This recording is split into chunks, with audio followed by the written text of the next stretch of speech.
Hola, ¿qué tal? ¿Qué creen? Tenemos nuevo elemento decorativo en el set. ¿Quieren verlo?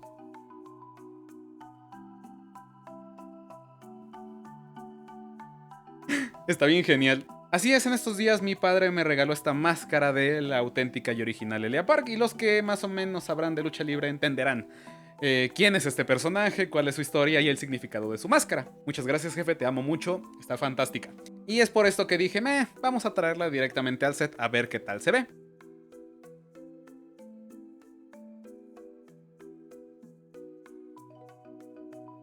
¡Mira, Wagner! ¡Antes que me apaguen el micrófono! ¡Chinga!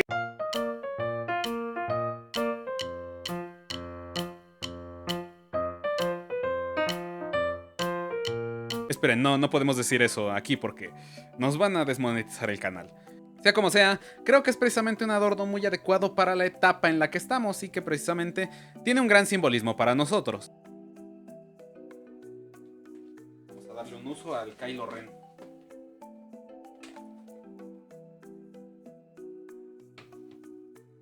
Así es, creo que ya todos más o menos entendemos a qué celebración estamos haciendo referencia acá. Oficialmente entramos a la temporada de las delicias, el olor a flores, los dulces, la comida. Y ay, vaya que sí, los sustos, las experiencias y las grandes tradiciones. Así es, estamos hablando del Día de Muertos. Y relacionado a esto se me ocurrió que podríamos iniciar una serie en la cual explicáramos un poco el origen y significado de algunos de los elementos más importantes de esta celebración, y quizás lo podríamos replicar con otras más adelante si es que les gusta. Yo soy Jesús Saucedo de Lunáticos del Tiempo, bienvenidos a Entre Flores y Calacas. El día de hoy, dulces y alegres tradiciones.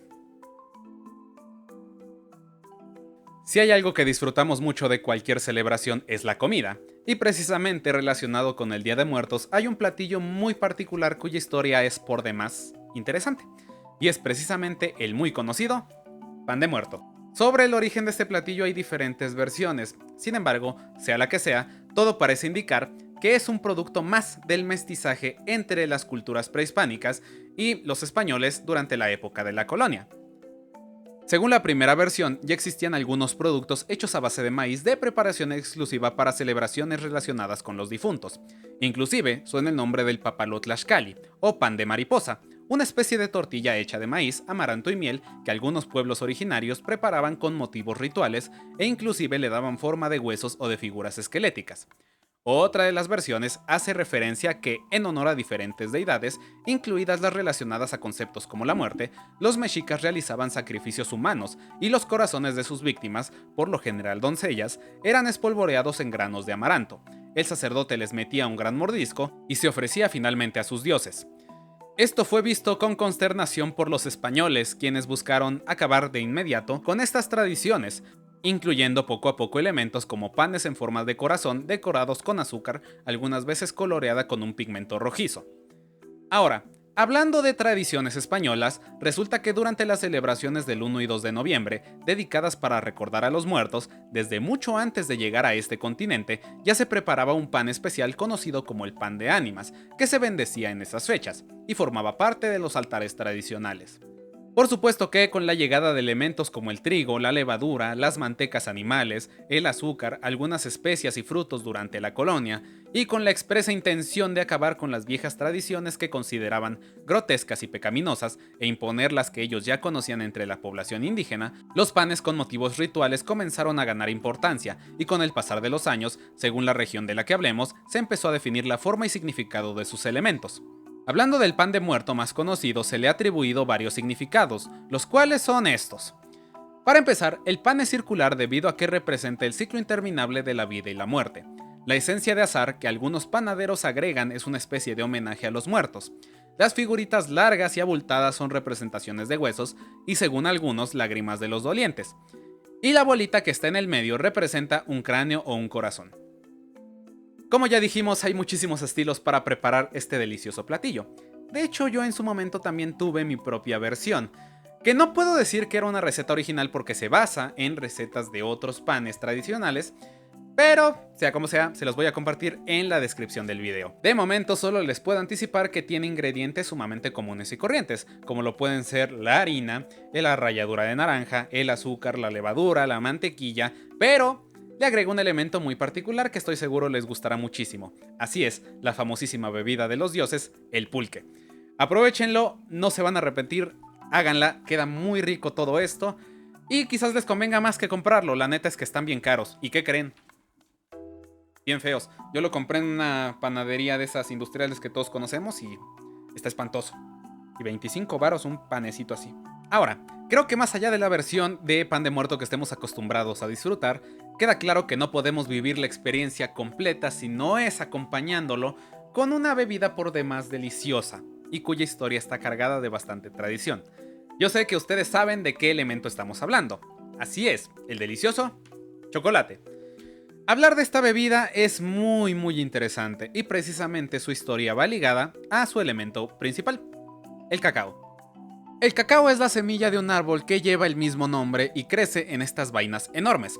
Según los registros que se tienen, la primer cultura que comenzó a cultivarlo fue la olmeca en la zona del Golfo de México durante el periodo preclásico, y con el pasar del tiempo, su domesticación se extendió por todos los pueblos mesoamericanos y otros de Sudamérica. Inclusive se convirtió en un importante elemento en el sistema económico de trueque que manejaban y adquirió un importante valor religioso. Según los mitos de culturas como la maya, el cacao fue un regalo de sus deidades, particularmente de Quetzalcóatl. Su importancia fue tal que en algunos restos arqueológicos como la tumba 19 del Río Azul en Guatemala, se encontró una vasija con restos de grano y dos símbolos fonéticos que representan la palabra cacao en el sepulcro de un sacerdote. Uno de los principales usos que se le dio fue el de preparar una bebida cuyo sabor hoy en día solo nos podemos imaginar.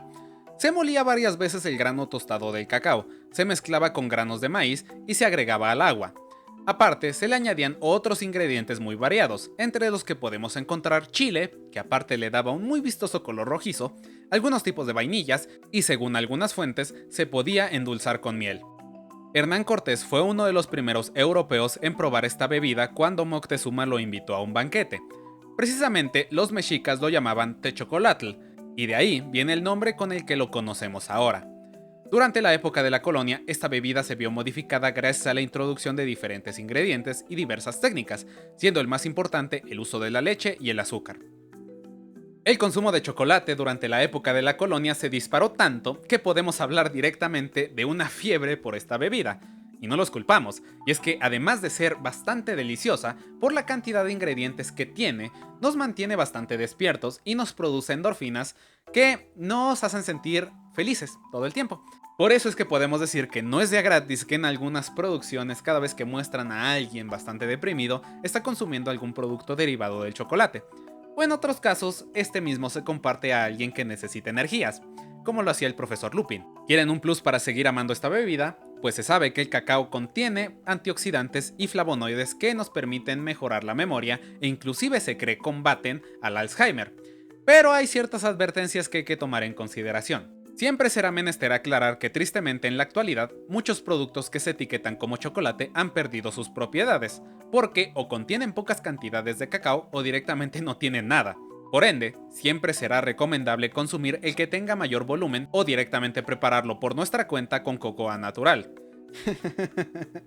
Ay, estos chicos son tan ocurrentes. ¿Qué? Perdón.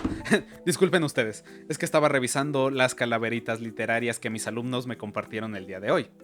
Oye, pensándolo bien, ¿por qué no hablamos de este elemento tan característico de la cultura mexicana? Bueno, pues ya que estamos, vamos allá. El origen de las calaveritas literarias como tal lo podemos ubicar más o menos a mediados del siglo XIX. Para quien no lo sepa, estas son una serie de poemas con bastante crítica y bastante comedia que se realizan precisamente durante estas fechas y van relacionadas con la muerte. Sin embargo, como tal, son producto de una larga tradición que se extiende por varios siglos y que de hecho, pues podemos entender bastante debido a que, para los pueblos mesoamericanos y durante la propia época de la colonia, la muerte se convirtió en un elemento central de la cultura, adquiriendo bastantes significados, siendo uno de ellos la comedia. Precisamente uno de los documentos más importantes relacionado con esta temática y considerado el antecedente más inmediato de las calaveritas fue La portentosa vida de la muerte, publicada en 1792 por Fray Joaquín Bolaños, que en algunas de sus primeras líneas ya nos blanquea lo que representaba la muerte en aquella época. La muerte es una majestad ridícula, pero por otra parte, su seriedad infunde mucho respeto. Unas veces será motivo de nuestra risa, pero otras será la causa de nuestro llanto, porque ella es triste como la muerte y por otro lado es tan alegre como la Pascua. Es dulce y sabrosa para los unos y para otros muy desabrida y muy amarga. Fue con la aparición de las primeras publicaciones periódicas mexicanas y las opiniones políticas que se lanzaban en ellas que las calaveritas comenzaron a adquirir las características que hoy conocemos. Una crítica burlesca en 4 versos menores con rima consonante, dirigidos hacia personajes, grupos o sectores en particular y con temática de la muerte. Durante décadas, debido a las críticas que emitían, estas fueron censuradas por el gobierno, pero curiosamente su existencia pervivió y se propagó por todo el país, pues permitían expresar todo aquello que buscaban los escritores decir a los políticos. Si hubo un personaje que contribuyó muchísimo a este fantástico género, fue José Guadalupe Posada, un dibujante y litógrafo que saltó a la fama en la década de los 70 del siglo XIX con sus ilustraciones de calaveras que llegaron a acompañarlas, entre ellas la famosa calavera garbancera, hoy conocida como la Catrina.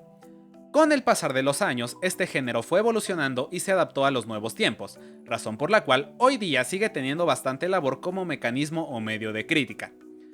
Realizar una es relativamente sencillo. Primero que nada se debe pensar en un tema, personaje y situación.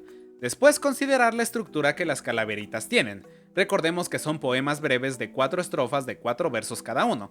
Cada verso tiene una extensión de 8 sílabas. Sin embargo, en la actualidad son un poco más libres y su extensión es un poco más variada. Ustedes pueden dejarse llevar.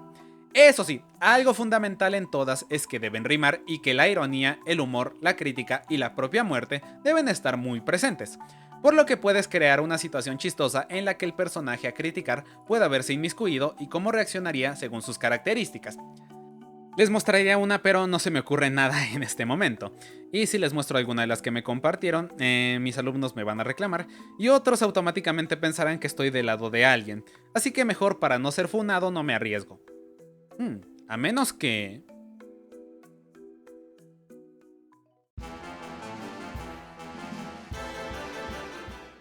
Elia Park en el ring esperaba, su rival aún no conocía, pero él no imaginaba que la huesuda por él vendría. La Catrina por el pasillo, muy confiada se veía, conocía del enmascarado su legendaria valentía. Al ring subió la condenada, dispuesta a darlo todo, iba más que decidida a llevarse al pesado. El dedo medio le mostró, dijo aquí yo me impondré, y antes de que me ladre, vas y ching...